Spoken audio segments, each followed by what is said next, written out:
திரு நடிகர் விஜயோடு கூட எதிர்காலத்தில் தமிழ் சமூகம் கைகோர்க்கும்.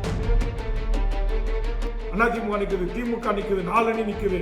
இப்ப போய் நம்ம என்ன ஜெயிக்க முடியுமான்னா, கட்சி அலுவலகத்தில் போய் வரிசையாக நின்று நாங்க உங்களுக்கு ஆதரவு தர ஏதாச்சும் பார்த்து செய்யுங்க. நம்முடைய சகரத்தம் சீமானவர்கள் எப்படி இன்றைக்கு 38 லட்சம் வாக்கியவர்களா வாங்க முடிந்தது? அவர்களுக்கு கிடைத்த அந்த தொண்டர்கள், இரண்டாம் கட்ட தலைவர்கள், இரண்டாவது பேச்சுக்கே இடமில்லை.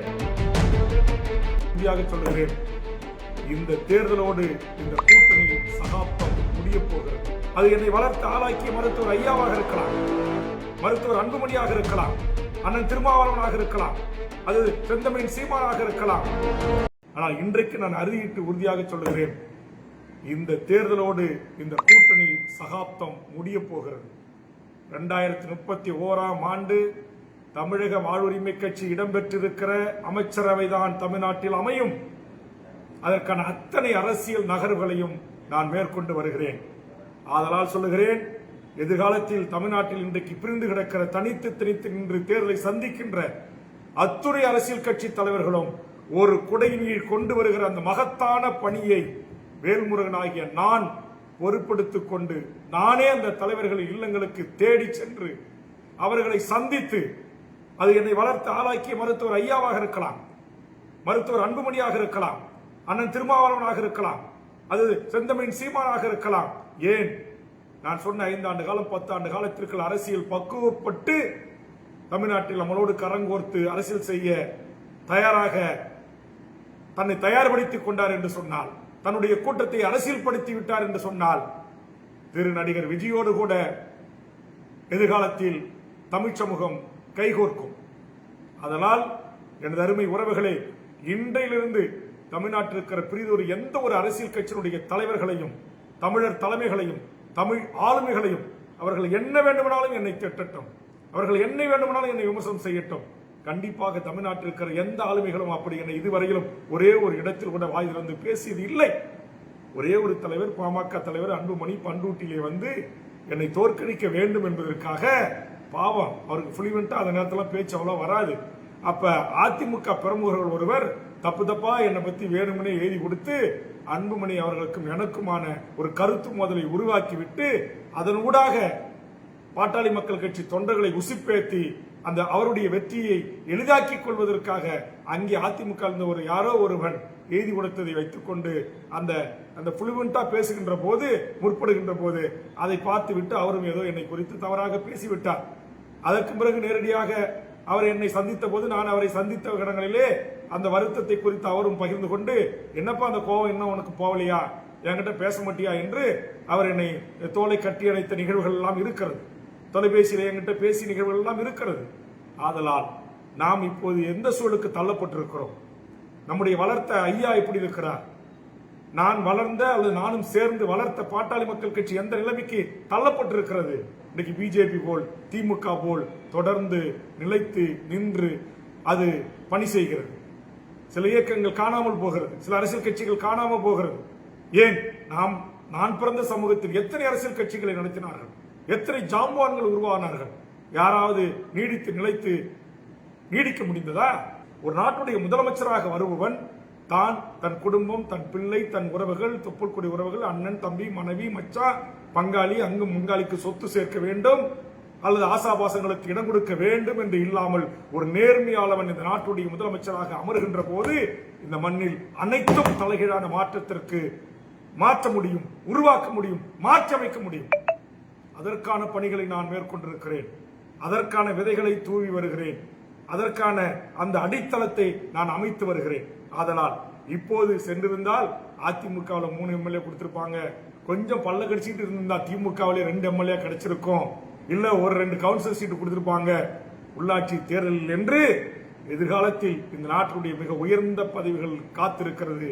என் தமிழக வாழ்வுரிமை கட்சியின் உறவுகளே, என்னை தலைமையாக ஏற்றுக்கொண்டு தமிழ்நாடு முழுவதும் அணியாக இணைந்து கொண்டிருக்கிற என் உறவுகளே, ஆக இப்போது கிடைக்கின்ற ஒரு குறுகிய பலனுக்காக எதிர்கால தமிழ் சமூகத்திற்கு நாம் ஆற்ற வேண்டிய அந்த அரும்பணிகளில் இருந்து நாம் இல்லாமல் அல்லது கரைந்து போகிற ஒரு சூழலுக்கு நாம் நம்மை தயார்படுத்திக் கொள்ளக்கூடாது என்பதை புரிந்து கொண்டு நாம் எடுக்கிற அரசியல் நடவடிக்கைகளுக்கு நீங்கள் உதவியாக தோள் கொடுத்து துணை நிற்க வேண்டும் என்று இந்த நேரத்தில் கேட்டுக்கொண்டு, இந்த தேர்தலில் ஒருவேளை தமிழக வாழ்வுரிமை கட்சி தலைமையில் ஒரு சின்ன கட்சிகளை கொண்டு, அமைப்புகளை கொண்டு ஒரு அணியாக இந்த தேர்தலை சந்திக்கிறதுக்கான வாய்ப்பு ஏற்படும் பட்சத்தில் 2 நாட்களில் அதற்கான அறிவிப்பு வர இருக்கிறது. உலகம் முழுவதும் வாழ்கின்ற தமிழ்நாட்டிலிருந்து சென்று என் உறவுகளாக, நண்பர்களாக வாழ்கின்ற என் உறவுகளும், தாய் தமிழ்நாட்டில் வாழ்கின்ற என் உறவுகளும் உங்களால் இயன்ற உதவியை இந்த தமிழர் வாழ்வுரிமை களத்தில் நின்று போராடுகின்ற போராளிகளுக்கு அந்த உதவிகளை உங்களால் முடிந்த அளவுக்கு செய்யுங்கள். தேர்தல் ஆணையம் ஒரு சட்டப்பேரவை தொகுதிக்கு 40 லட்சம் ரூபாய் செலவு செய்யலாம் என்று அனுமதித்திருக்கிறது.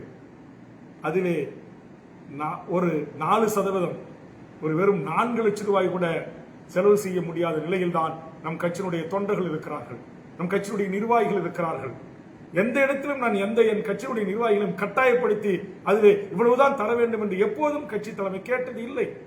இதுவரையில் ஒட்டுமொத்தமாக கட்சி தொடங்கிய காலத்தில் இருந்தே கூட என் கட்சி நிர்வாகிகளால் இதுவரையிலும் கட்சிக்கு ஒரு 5 லட்சம் ரூபாய் அளவுக்கு கூட நிதி வந்தது இல்லை.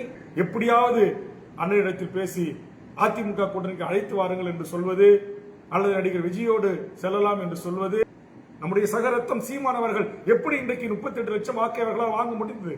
அவர்களுக்கு கிடைத்த அந்த தொண்டர்கள் 2ஆம் கட்ட தலைவர்கள். அங்கு 2வது பேச்சுக்கே இடமில்லை. தனித்து என்றால் தனித்துதான், எந்த ஆசிலேஷனும் கிடையாது. அவர்களுக்கு அப்படி ஒரு வாய்ப்பை பெற்ற ஒரு தலைவனாக திரு சீமான் அவர்கள் உருவாகி இருக்கிறார். அதுக்கு நீ உண்மையிலேயே அவரை நாம் பாராட்டியாக வேண்டும். அவருடைய 2ஆம் கட்ட தலைவர்களை, அந்த தொண்டர்களை உண்மையிலேயே நாம் பாராட்டி அகமகிழ வேண்டும். சும்மா அற்ப ஆசைக்காக, அற்ப ஒரு பதவி 2 பதவிக்காக அல்லது சில கோடிகளுக்காக ஆண்டாண்டு காலமாக தமிழ்நாட்டில் இருக்கிற தமிழர் தலைமைகள் லெட்டர்பேடு கட்சிகளாக தேர்தல் வந்தா எல்லா கட்சி அலுவலகத்திலும் போய் வரிசையாக நின்று நாங்க உங்களுக்கு ஆதரவு தரோம், ஏதாச்சும் பார்த்து செய்யுங்க, நாங்க உங்களுக்கு ஓட்டு கேட்கிறோம், ஏதாச்சும் பார்த்து செய்யுங்க என்று கேட்டுதான் இன்றைக்கு தமிழ் சமூகம் தலைமை பெற முடியாமல் இருக்கிறது. இன்னைக்கு அரசியல் அதிகாரத்தில், ஆட்சி நிர்வாகத்தில் நாம் புறக்கணிக்கப்படுகிறோம். இந்த வழிகளை உணர்ந்தவன் வேல்முருகன், கண்கூடாக பார்த்தவன் வேல்முருகன், நேரடியாக கண்டவன் வேல்முருகன். இதற்கு நான் வாழ்கின்ற இந்த சமகாலத்தில் இதற்கான ஒரு தீர்வை ஏற்படுத்தி தர வேண்டும். அல்லது அடுத்தது நான் ஓய்வு பெறுகின்ற போது அடுத்த என் இளைய பிள்ளைகள், என் இளைய தம்பிமார்கள் அந்த அதிகாரத்தின் உச்சத்தில் அமர்வதற்கான அடிப்படை கட்டமைப்புகளை, அடிப்படை வேலைகளை செய்து அவர்கள் கைகளிலே கையளிக்க வேண்டும். இதுதான் என்னுடைய ஆசை. நான் போய் நாளைக்கு சேஞ்ச் ஆட்சி கோர்ட்டில் உட்காரன்ற என்னுடைய ஆசை அல்ல. புரிந்து கொள்ளுங்கள். என்னை விட நேர்மையாக, நியாயமாக, கண்ணியமாக, தனிமனித ஒடுக்கத்துடன், காசு, பணம், பதவிக்கு ஆசைப்படாத எத்தனையோ பச்சை தமிழர்கள், காமராஜர்கள் இந்த மண்ணில் இருக்கிறார்கள், கக்கன்கள் இருக்கிறார்கள், அஞ்சலி அம்மாள்கள் வாழ்ந்து கொண்டிருக்கிறார்கள். ஒரு காலத்தில் சில அமைச்சர்கள் எங்களை எப்படிதான் கேட்டாங்க. கடலூர் மாவட்டத்தில் என்னை பார்த்து, எங்கேயா இருக்கு பாட்டாளி கட்சி, டிஸ்ட்ரிக்ட் சேர்மன் கேட்கிற, ஒன்றிய சேர்மன் கேட்கிற அப்படின்னு சொன்னார்கள். அப்படி சொன்ன அதே அமைச்சர்கள் வாயாளர், வேலு நீ இல்லை என்றால் கடலூர் மாவட்டத்தில் என்னால் ஜெயிக்க முடியாது என்று சொன்னார்கள். நான் பயணித்த பாட்டாளி மக்கள் கட்சி சார்பாக கடலூர் மாவட்டத்துடைய டிஸ்ட்ரிக்ட் சேர்மன் நான் இருந்த பாட்டாளி மக்கள் கட்சி என்று பெற்றது. சொல்லுங்க, கட்சியுடைய மருத்துவர் ஐயாவோ சின்ன ஐயாவோ வந்து அந்த விடங்களை பேசி வாங்கின அன்றைக்கு இருந்த வேல்முருகன் தான் வாங்கினார். கடலூர் டிஸ்ட்ரிக்ட் சேர்மன் வாங்கினோம், பண்ருட்டி ஒன்றிய சேர்மன் வாங்கினோம், கம்மாபுரம் ஒன்றிய சேர்மன் வாங்கினோம், கடலூர் ஒன்றிய சேர்மன் வாங்கினோம், விருத்தாச்சலம் நகர்மன்ற சேர்மன், நகர்மன்ற தலைவர் பதவி வாங்கினோம், குறிஞ்சிப்பாடி நகர்மன்ற தலைவர் பதவி, பேராட்சி தலைவர் வாங்கினோம். எத்தனை ஒன்றிய துணை பெருந்தலைவர்கள், எத்தனை மாவட்ட கவுன்சிலர்கள் நினைச்சு பார்க்க முடியுமா? சாதாரண அரிசி வித்தவர்கள், சாதாரண மளிகை கடை நடத்தியவர்கள், சாதாரண கண்டக்டருக்கு கீழே பஸ் ஸ்டாண்ட்ல இருந்த பணி செய்தவர்கள், சாதாரண விவசாய வீட்டுடைய பிள்ளை எல்லாரையும் தமிழ்நாடு அரசு வாகனத்தில் ஏறி அமர வைத்து ஒன்றியத்துடைய சேர்மனாக, டிஸ்ட்ரிக்ட் போர்ட் சேர்மனாக சைரன் போக காரை அமர வைத்து அழகு பார்த்தவன் வேல்முருகன். நான் இருந்த ஒரு கட்சியில் என்னுடைய கட்டுப்பாட்டின் கீழ் கடலூர் மாவட்டத்தில் இருந்தவர்களுக்கு இத்தனை ஒன்றியத்துடைய பெருந்தலைவராக, டிஸ்ட்ரிக்ட் சேர்மனாக, கலெக்டரை விட பெரிய பதவி, அந்த பதவி வாங்கி கொடுத்து அழகு பார்த்தவன் வேல்முருகன். அப்படிப்பட்ட வேல்முருகன் தனியாக தமிழக வாழ்வுரிமை கட்சி இன்றைக்கு தொடங்கி நடத்துகிறான். ஆக இந்த கட்சிக்காக கொடிபிடித்து கோஷம் போட்டு என்னை தலைவராக ஏற்றுக்கொண்டு என் புகைப்படத்தை பாக்கெட்டில் வைத்துக் கொண்டு எங்கள் அண்ணன் வேல்முருகன் முத்தமிழன் வாழ்க என்று முழக்கமிட்டு வீதிக்கு கொடிபிடித்து வருகிறானே, அந்த தொண்டரை இதை விட உயர்ந்த பதவிகளிலே அமர வைத்து அழகுவாக்க வேண்டும் என்பதுதான் வேல்முருகனுடைய விருப்பம். இன்றைக்கு கிடைக்கிற வேல்முருகனுக்கான ஒரு பதவி முக்கியம் அல்ல. தயவு செய்து என் தொண்டர்கள் புரிந்து கொள்ளுங்கள். என்னை விமர்சனம் செய்கின்ற மாற்றுக் கட்சி நண்பர்கள் கூட புரிந்து கொள்ளுங்கள். ஏன் இன்னமும் கூட புரிதல் இல்லாமல் பாட்டாளி மக்கள் கட்சியிலும் நாம் தமிழர் கட்சிகளிலும் இருந்து என்னை விமர்சனம் செய்கின்றீர்கள். கண்டிப்பாக செய்யுங்கள். உங்கள் விமர்சனத்தை நான் எனக்கான படிக்கற்களாக நான் பார்த்து நீங்கள் சொல்லுகின்ற ஆலோசனைகளை கருத்துக்களை மனதில் வைத்து நான் பணி செய்கிறேன். பல பின்னோட்டங்களை படிக்கிறேன். பல நாட்கள் தூக்கங்களே இல்லை. எவ்வளவுதான் என்னுடைய நேர்மையை, என்னுடைய உண்மை தன்மையை இந்த மண்ணுக்கு மக்களுக்குமான வேல்முருகன் என்பதை எப்படித்தான் நான் நிரூபிப்பது? இதுவிட ஒரு வெளிப்படைத்தன்மையாக எப்படி வாழ முடியும்? எப்படி இருக்க முடியும்? ஆக இதெல்லாம் புரிந்து கொண்டு என் தமிழக வாழ்வுரிமை கட்சியினுடைய உறவுகளும் உலகம் முழுவதும் வாழுகின்ற என் தாய் தமிழ் உறவுகளும் அடியேன் உங்களிலிருந்து உங்களுக்காகவே ஒருவன் இந்த மண்ணில் களமாடிக் கொண்டிருக்கிறான். அந்த வேல்முருகனுக்கு உங்கள் பேராதரவை தாருங்கள் என்பது என்னுடைய வேண்டுகோள். நீங்கள் எனக்கு பணம் தர வேண்டாம், பொருள் தர வேண்டாம், வேற எந்த உதவியும் செய்ய வேண்டாம். இந்த நேரலையின் ஊடாக என்னுடைய மன அந்த உள்குமுறல்களை ஒரு 1.5 மணி நேரத்திற்கு மேலாக உங்களோடு பகிர்ந்து கொள்வதற்கான உங்களுடைய பொன்னான நேரங்களை நான் எடுத்துக்கொண்டதற்காக நான் வருத்தத்துடனும் இனிவரும் காலங்களில் இதுபோன்ற சூழல்களில் நமக்கான ஊடகங்கள் ஒரு சரியான ஊடகங்களின் கைக்கு வருகின்ற வரையில் இதுபோன்ற சமூக வலைதளங்களின் ஊடாக சமூக ஊடகங்களின் ஊடாக உங்களை வாய்ப்பு கிடைக்கின்ற போது உங்களோடு நான் பேசுவதற்கு தயாராக இருக்கிறேன் என்பதை தெரிவித்து இந்த நிமிடத்திலிருந்து தமிழக வாழ்வுரிமை கட்சியினுடைய அனைத்து தோழர்களும் களத்திற்கு சென்று தமிழக வாழ்வுரிமை கட்சி தலைமையில் தேர்தலை சந்திக்கிற அந்த வேட்பாளர்களுக்கு வாக்கு கேட்பதற்கு கள போராளிகளாக நீங்கள் களப்பணி ஆற்றுங்கள். ஒருவேளை நீங்கள் செய்கின்ற களப்பணிகளை, நீங்கள் செய்கின்ற வேலைகளை தீயாக நீங்கள் ஒரு தொகுதியிலும் நீங்கள் பணிகின்ற தேர்தல் பணிகளை பார்த்துவிட்டு ஒத்த கருத்துள்ள அரசியல் கட்சிகள் அமைப்புகள் தொகுதி உடன்படிக்கைக்கு வந்தால் அதை குறித்து நாம் அப்போது பேசுவோம். இப்பொழுது நாம் தேர்தல் பணியை தொடங்குவோம். நான் தேர்தல் ஆணையத்தின் சில உத்தரவுகளுக்காக காத்துக் கொண்டிருக்கிறேன். அந்த உத்தரவுகள் கிடைக்கப் பெற்றவுடன் அதிகாரப்பூர்வமான அறிவிப்புகள் அடுத்த சில நிமிடங்களே உங்களுக்கு வரும் என்பதை இந்த நேரத்தில் தெரிவித்துக் கொண்டு, அப்படி இல்லைனாலும் என்ன ஆகி போச்சு, சில பேர் சொல்றாங்க அண்டா தமிழ்நாடு முழுக்க ஒரே சின்னம் தான் இருக்கணும். ஒரு சின்னம் இல்லைன்னா பரவாயில்ல, ஏன் சுயேட்சை சின்னத்துல பல எம்எல்ஏக்கள் ஜெயிக்கலையா? திருநாவுக்கரசு எம்எல்ஏ திருநாவுக்கரசு சுயேட்சை ஜெயிக்கலையா? ஏன் பேரவைத் தலைவர் வந்து அப்பாவு சுயேட்சை ஜெயிக்கலையா? தேர்தல் ஆணையம் அங்கீகரித்திருக்கிறது.